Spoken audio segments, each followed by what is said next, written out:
Hello and welcome to Patricia Gillette. Lovely to see you. How are you doing today? I'm good, thank you. How about you? Yeah, I'm very well, very good as well, thank you. Patricia is a former top employment litigator and trial lawyer, and one of the leading experts and most sought after speakers on gender diversity and equality in the legal profession. And she is also the author of the new second edition of Rainmakers, Born or Bred, which is all about how you can improve your business development skills. Now, as I said, this is a new edition. So what made you want to work on a new edition in the first place? Well, after the first edition came out, we got a lot of interest in the book, and particularly in the study on which it's based. And part of the reason for that is no one had ever talked about the skills that make rainmakers successful and whether there's a difference between men and women in terms of those types of skills. So I think the book brought not only a practical answer to those questions, but also gave people a lot of tips. But the world's changed quite a bit since the book was first Yes. published. And as a result, we thought it would be useful to update it in a couple of ways. One is to talk about remote working and how that has had an impact or not on business development activities and how you approach those kinds of things. And second, the impact of social media has grown tremendously, and the way we communicate with each other has continued to change and evolve. And so we were lucky enough to have a social media expert help us out and actually write one of the chapters on how people can use social media to really enhance and expand their business skills. So the book now feels like it's right for this time. The basic premise hasn't changed very much, but the kinds of skills that you can use and tactics that you can implement easily have been enhanced and expanded. Great. Yeah, I say it's full of lots of up-to-date content, which I'm sure people find useful, very useful for kind of the world that we're all living in today. But I suppose to take a step back and go back to the kind of very basics, what makes someone a rainmaker as opposed to just a successful lawyer? Yeah, so that was the question that actually spurred me to do the study that we did that was finished in 2013. And my question was, I'm a rainmaker, but I'm not really that terrific. So what makes me successful and somebody who's sitting next to me not successful? And I was really curious about that because I think I had a theory that law firms in particular, but businesses in general, because these principles that we talk about apply not only to lawyers, but people who are trying to establish relationships with clients in any context. I had a premise that really it was missed opportunities rather than lack of skill that was holding people back from being successful.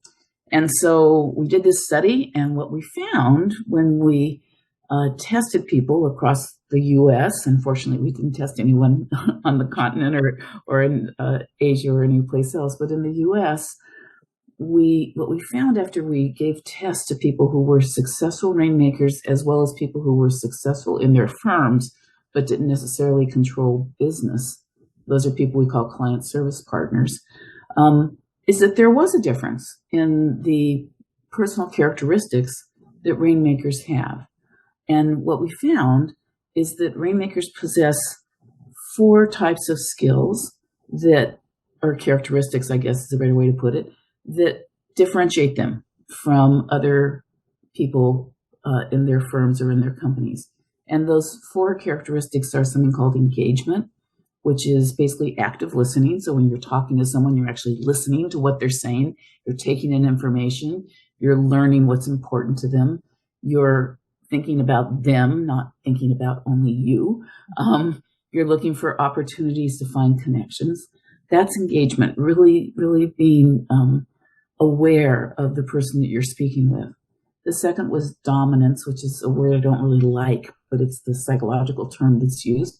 And what it really means is persuasion, the ability to persuade someone to do something. And that comes in this context from understanding the person's business, knowing what they do, how they do it, what makes the business successful, what are the political implications of the people you're dealing with, Who's got power? Who doesn't have power? What is the business goal versus, in my case, the legal goal?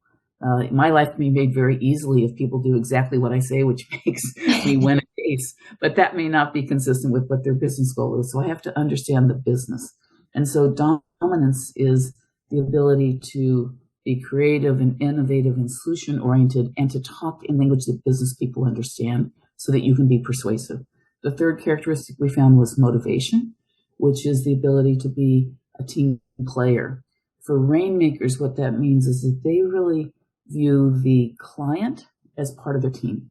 So it's not, if you're a lawyer, it's not that you come in and pontificate and share your wisdom with everyone, and luckily they find the right answer, but rather you seek information from them. That's part of the engagement, and they're part of the team. They're part of the decision-making process.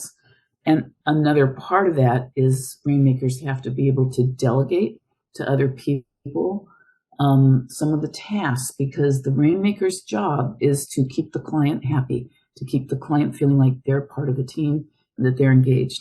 And then the fourth characteristic we found was risk-taking. Rainmakers are big risk takers. So when Rainmakers hear no, they hear not yet, or not today. Okay. And so to be an effective Rainmaker, you've got to be able to take risks. You've got to be willing to put yourself, your experience, your firm, your company, whatever it is on the line. And you've got to be willing to hear someone say no. So, as someone who controlled a lot of business as a Rainmaker in my various firms, I had a lot of times when people said no to me. We're not going to hire you. We're not going to hire your firm. And while it feels bad at the time, what a Rainmaker does is they take that and they say, okay, and they go back to the person and say, gee whiz, we'd love to be able to work with you at some point in the future. Can you help us understand what we might do better next time? Or is there something that we were lacking? And you've got to be able to hear the hard messages that people send. Usually people are just nice, but sometimes they say, you talk too fast, you didn't seem interested, you didn't seem to know, whatever. But you've got to be willing to take those kinds of risks. So those four characteristics are what we found differentiated Rainmakers from what we called client service partners. And those are the characteristics. When I give these talks to firms and to companies, you see people nodding their head saying, yeah, that's exactly what makes me successful. Now, that's something that can be taught to some people, but not to everyone. Not everybody can be a Rainmaker, nor should everyone be a Rainmaker. Okay. So those are the characteristics that we found. What we didn't find, if I can just add, is that where you went to school or your grades or your background were not actually predictors of success. Many Rainmakers did not go to the top schools in the U.S.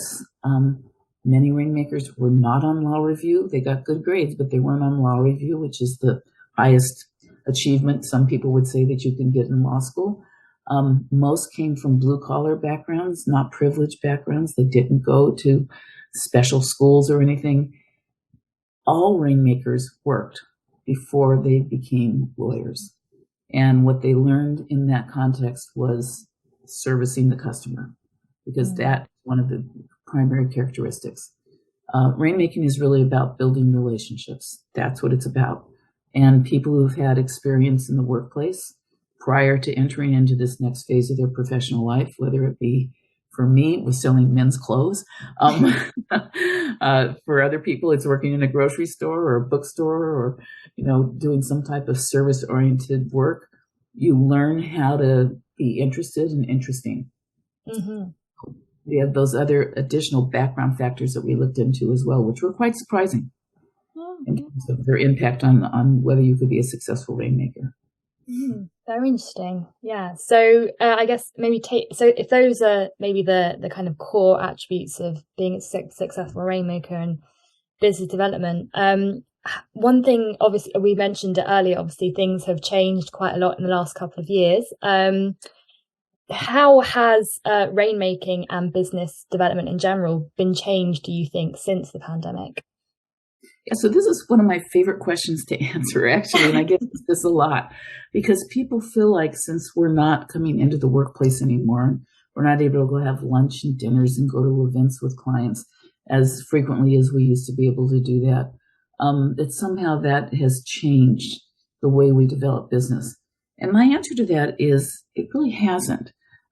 As I said just a few minutes ago, rainmaking is really about forming relationships. I mean, you have to have a good reputation. So you've got to work on building your reputation, making sure people know who you are, that you have an expertise, that you're service oriented, that you're responsible and dependable. Those things go without saying. If you don't have those, you're not going to be a rainmaker. But this relationship piece has not really, the way you build relationships has not changed dramatically. In some ways, in my opinion, it's gotten easier. And the reason for that is we have this common experience, right?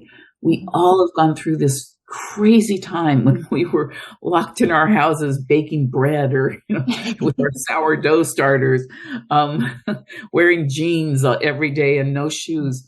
We have that common experience, which we can draw on. So it's really easy, in some ways, easier to have a conversation with someone by saying, wow, what did you do during the pandemic? Or what are you doing now that there's a surge in COVID? Are you wearing a mask? Or did you get vaccinated? I mean, there are all kinds of things that we have to talk about. Or how did you deal with your kids? Because connecting on a personal level is important. Or your elderly parents.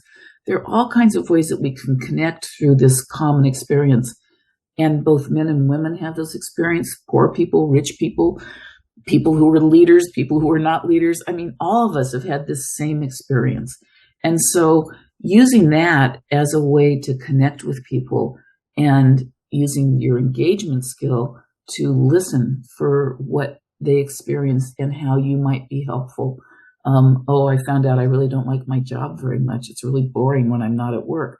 Well, how can I be helpful for that? I can say, I heard about an opening someplace else. Would you be interested? I'm happy to make an introduction. Do I care that that person's going to leave some company that I have a relationship with and go someplace else? No, because when they leave and go someplace else, they're going to remember I helped them get that other job, right? So it's those kinds of things that have come out. And also, it's easy to have a Zoom meeting. You don't have to travel. You can call someone up and say, let's do a cocktail hour on Zoom. You can send, and for what I do now, which is mediate cases, I sometimes send food to the people I'm mediating with because people complain that they no longer get to come into my office where we used to have great food. So I send food to them or give them a DoorDash or send water. People complain about not having water. Well, here's a case of water for you, So I just think that there are a lot of opportunities that have been created, unfortunately, by this terrible experience that we all had. But it gives us something to laugh about, to be, console each other about for people who lost relatives or friends. It gives us something to talk about and help them with. So while it's different, I don't think it is impactful in the way it's different. I think it gives you an opportunity to do some things you might not otherwise do. You have to plan a little bit more. And you have to find opportunities to be present if you can. But I think that the pandemic and remote working can be seen as a plus, or at least an equalizer. Yeah, no, I was going to say, I bet sending your food to your clients made you very popular with them. During this mediation. People love food, Exactly, always a winner.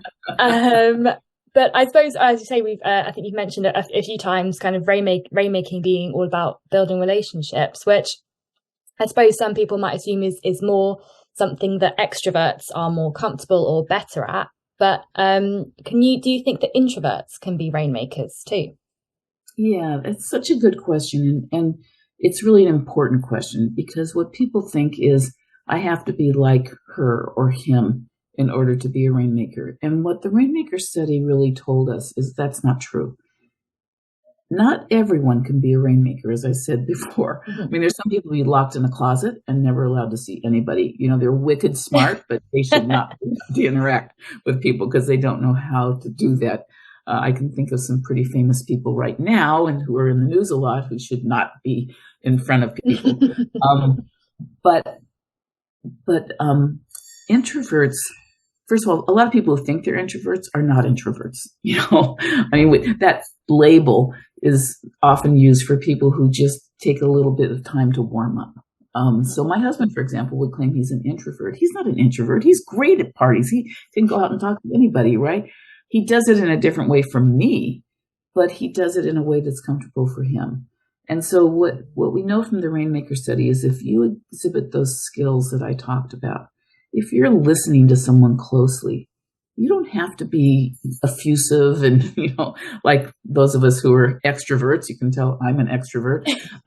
You don't have to be that way because what you're exhibiting is that interest in the other person, in wanting to find connection, in wanting to provide opportunities and services for that person. So introvert, extrovert doesn't matter. It's really focusing on those skills. And it's really why I wanted to write this book the first time and why I'm so interested in people thinking about this again in a little bit different context, more modern context, because people think all these things about what it takes to be a successful rainmaker that are wrong. They're just wrong. It's really just about learning to connect with people and learning to think about the other person more than yourself. What can I do for you versus what can you do for me? And that's how you form a relationship, whether it's a personal relationship or a business relationship. And that doesn't depend on being an extrovert. So no, I don't think there's any difference between introverts and extroverts. And I think introverts can be very successful. Oh, that's absolutely great. So I suppose I think going back to something else that I think you mentioned at the beginning when you were thinking about differences between men and women being rainmakers, there is quite a focus on women in the book. Do you think things are changing for women in the legal profession at the moment? This is a hard question because in some ways, just to divert from our current topic, remote working has adversely affected women and people of color in the workplace. And that's partly because more women and more people of color decided to leave their positions or take a break from their positions during the pandemic because of the difficulty in working and having a family or taking care of parents or other responsibilities that people have. So in terms of the legal profession in general, I think I and many of the people who are thought leaders in the U.S. on these issues are concerned about the absence of women and people of color at the leadership levels in our firms, as well as in the associate ranks in our firms. But in terms of rainmaking, there really is no difference between men and women. And that's what the study showed us. We didn't have enough data on people of color, which is just a sad statement about our society, that there aren't more people of color who qualified to be rainmakers in our study, which meant you had to control over $4 million of business for a sustained period of time. But as to women and men who we were able to get enough data on, there's no difference. There's no difference in the personal characteristics that they display. So what we know, and this is another part that we added into the book, is that there are other things that prevent women and people of color, I'm convinced, from being successful rainmakers. And that has nothing to do with skill set. It has to do with opportunity. And what that means is that when we look at how firms are assigning projects that give people exposure to experiences that will allow them to talk positively about what they might do for a client, more men are given those experiences than women or people of color. What we find is that when people go out on pitches, the pitch teams often are more men than non-men. Let's just call the other people non-men. And so there are systemic problems that are holding women and people of color back. It's not a skill issue because the personal characteristics are exactly the same. The only difference that we found between men and women was in backgrounds. And you know what it was? It was that women who are successful rainmakers work and have working spouses or partners. Men who are successful rainmakers have stay-at-home spouses or partners. So women are really doing it all, Right? They're being successful while they're out actually doing everything else because they've got a working spouse or partner. That was the only difference we found, which is remarkable when you think about it. Yeah, definitely. A very interesting, what only one difference, and it's that, showing how women are as you say, doing it all. Yeah. Which is great. Let me add one other thing, if you don't mind, Kat. Of course. What we talked about in the book this time around is the implicit biases that keep people from being successful. And those implicit biases are against women and people of color. So the assumption that if you have a big trial coming up, you want to have what looks like a lawyer. And I'm sure it's the same in your country as it is in ours. That would be a tall, gray-haired man with a very fancy suit on and a subtle tie, right? And that's the image. And people don't realize when they're picking their lawyers that there are these biases that come into play that say, well, Pat doesn't look like a lawyer, but Joe does, right? That's the person I want in front of the jury. And so in the book, I address some of those implicit biases that come in and how to deal with those, because it is a factor, a very important factor. Obviously, there's still some intentional discrimination that goes on, but these biases that people have that they don't even realize they're utilizing when they're picking their counsel play a part, and sometimes a big part. So I just didn't want to lose that thought. No, absolutely. And I suppose for those, I think we've addressed, there's nothing specific that kind of prevents people from being rainmakers. You just have to have the skills that you have outlined before, and that focus on kind of relationships and what you can do for your client. But for those just starting out in the industry who maybe have their eye on that Rainmakers title, what would your advice be to them? So this is really important because, at least in the U.S., we don't focus on business development schools and business development skills in law school. We focus on learning law, on effective writing, on advocacy, but we don't focus on business development skills. And that's a mistake, because a large part of being successful is being able to form relationships that result in business for your firm or your company. And so from the very beginning, you need to be thinking about that. It's not something you should wait till, I'll wait till I'm a fourth year or a fifth year or an eighth year associate to do that. That is a mistake. Initially, your client, your potential client, is the people you work for. Those are your clients. It's the junior partners, the senior partners, the senior associates, the people who you're working for. And you're going to use those same skills that you use to develop clients with these people in your firm to show that first of all, that you're going to build your reputation as someone who's reliable and dependent and smart and able to answer questions and go a little bit beyond. You're going to be oriented toward what's going to make the person you're working for successful, because that's your job, is to make them look good. You're going to ask for opportunities. You're going to try to show that you have an interest in moving forward in the firm. And so you can take these skills of engagement, dominance, motivation, risk-taking, and utilize them. Ask a partner to lunch. Go talk to a senior associate and say, I'd like to work on this project that you're working on. Here's what I think I might be able to offer. Take a risk, you learn the business of the clients that you're working on so you can talk in the business talk to your partners within the firm and also to the client. Form relationships with people at your level in the organizations you're working with. So some of my most lucrative clients came from relationships that I formed when I was a baby lawyer, right? I mean, I was at this level in my career. The person I was working with at a company was at that level in their career. We formed this bond and friendship that continued. One of my clients who I formed that type of relationship probably gave me, $10, $15 million of business over the course of my career. As she moved from place to place, she took me with her, right? She picked out the other law firm and put me in, because she trusted me and I trusted her, and we were simpatico. So if you start thinking from the beginning of your career about forming those kinds of relationships internally and externally, not only are you going to be developing those skills, which some people come by naturally. I come by naturally. I bet you do too, Kat. I can usually spot natural rainmakers.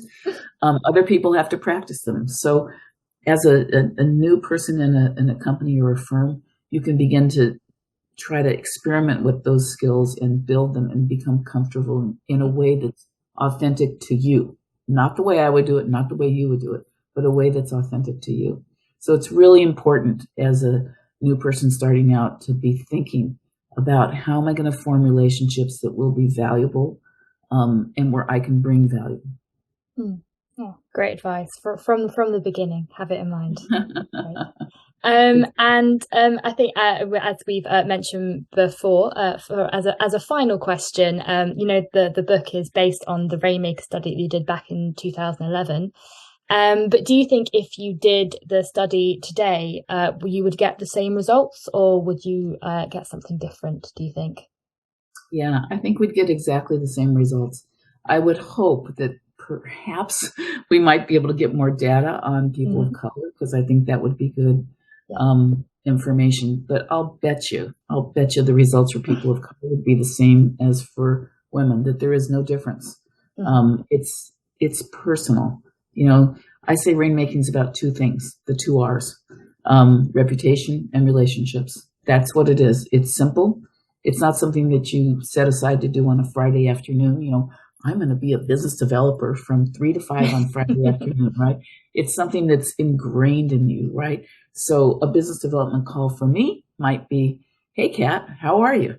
I heard it's really cold over in London, what's going on? And it's just a reminder that I care about you, that I know about you. And those kinds of basic relationship building skills don't change. They don't change. And it's why when I talk on these issues to people, that people nod their heads, because they understand. People understand. It's about building a relationship and building a reputation. So no, I don't think there would be any difference. Wow. Yeah, that's great. And we'll have to do it one day to find out, but I am sure you're Exactly. probably right. Well, thank you so much for your time today. And thank you for all your work on the new edition, which we are so happy to see out. And we hope that people will enjoy it and learn a lot from it, which we're sure they will. Thank you so much. It's very nice talking with you. Thank you. Take care now. You Bye-bye. too. Bye.